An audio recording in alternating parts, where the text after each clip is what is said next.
Welcome back to the Mirror Moves, where neighborhood drama, entitled antics, and HOA Karens turn into stories you'll never forget.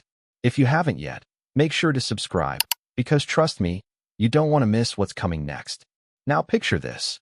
It's the kind of summer afternoon where the air feels like it could melt concrete. The sun was blazing down, cicadas buzzing in the background, and I had just decided to reward myself with a dip in the pool. My backyard was my oasis. A carefully maintained slice of calm in a neighborhood where calm never lasted long.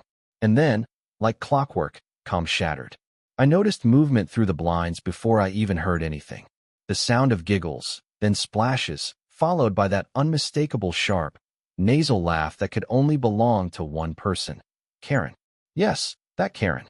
The self-appointed guardian of HOA rules who, mind you, had zero official power, but wielded her entitlement like it was a sheriff's badge.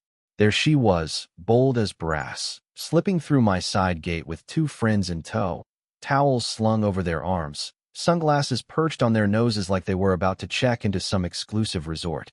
Except this wasn't a resort. This was my backyard, my property, my pool. I froze for a moment, watching from the kitchen window.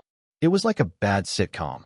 Karen strutting across the deck, adjusting her oversized hat, barking orders like, "You take that chair. No, move it into the shade. And keep your feet off the edge until I say so." She was already acting like she owned the place, and I hadn't even stepped outside yet. My blood pressure rose, but something inside me told me to wait, because there was something different in the air. And then I saw it. The faint shimmer of sunlight reflecting off water. Not from Karen's splash, but from someone already in the pool. That's when it hit me. Sitting casually in the shallow end, drink in hand, was none other than Sheriff Tom, a longtime family friend who had stopped by earlier after his shift. He was the last person Karen expected to find in what she thought was her latest conquest.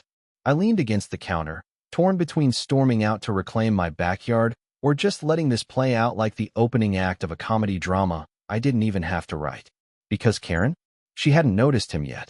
And when she finally did, oh, she was going to freeze. Karen didn't waste a second before declaring herself queen of my backyard.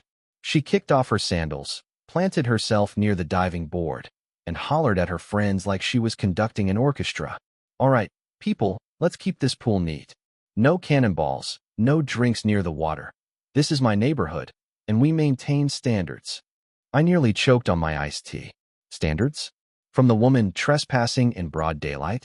But I held my tongue, because Sheriff Tom was still half submerged in the shallow end, his sunglasses on, sipping his drink, watching this performance unfold with the patience of a man who had seen every flavor of ridiculousness. Karen finally spotted him. Her expression soured instantly. "Excuse me," she barked, hands on hips. "This pool is private. Who gave you permission to be here?" The irony nearly knocked me off my feet. Sheriff Tom raised his glass lazily. "Afternoon to you too. Lovely weather for a swim." That response only emboldened Karen. She marched closer to the edge, pointing her manicured finger at him. "Listen, buddy, this pool falls under HOA jurisdiction. I'm on the committee, and I don't recognize you as a resident.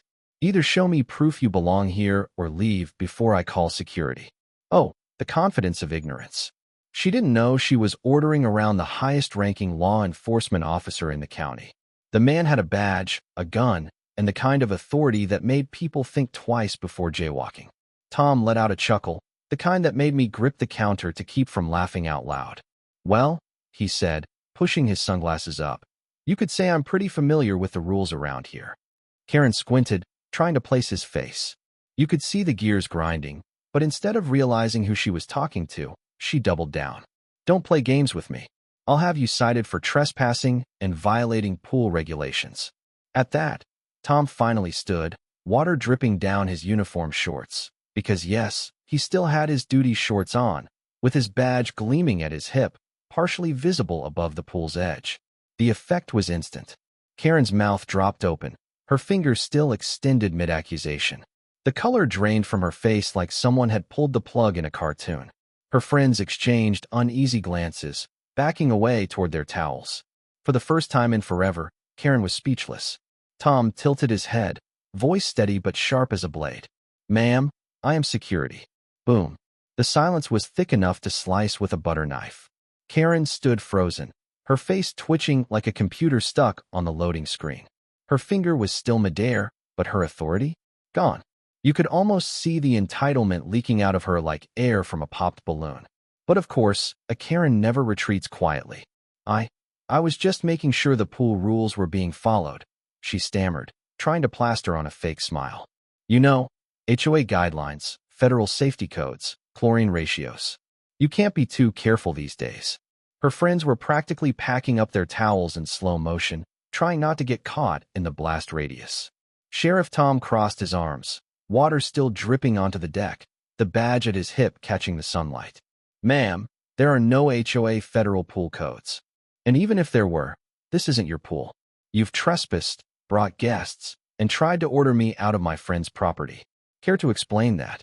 Karen sputtered, searching desperately for footing. I thought this was community property.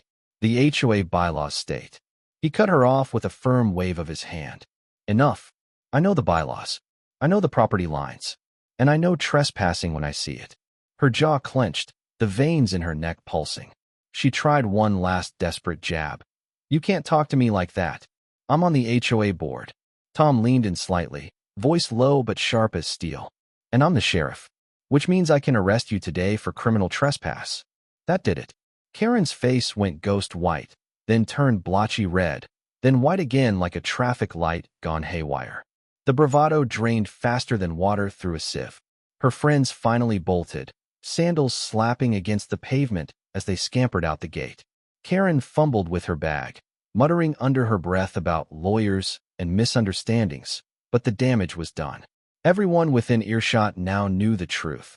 Karen wasn't the ruler of the neighborhood. She was just another entitled trespasser who'd gotten caught. As she slunk out, clutching her towel like a shield, Tom turned to me, calm as ever.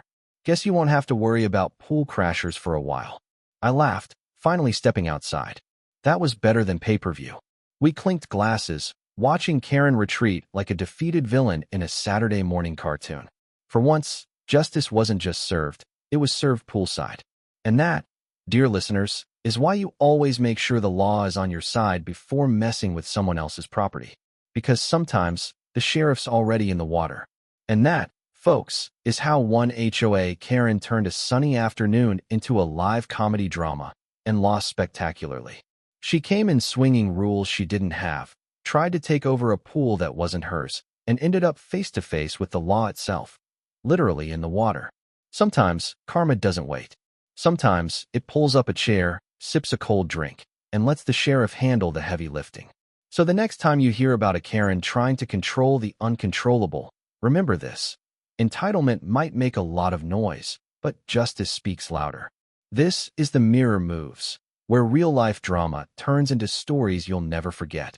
If you enjoyed watching Karen's meltdown as much as I did telling it, make sure to hit subscribe, tap that notification bell, and join me next time for another jaw-dropping tale of HOA chaos, neighborhood absurdity, and sweet, sweet payback.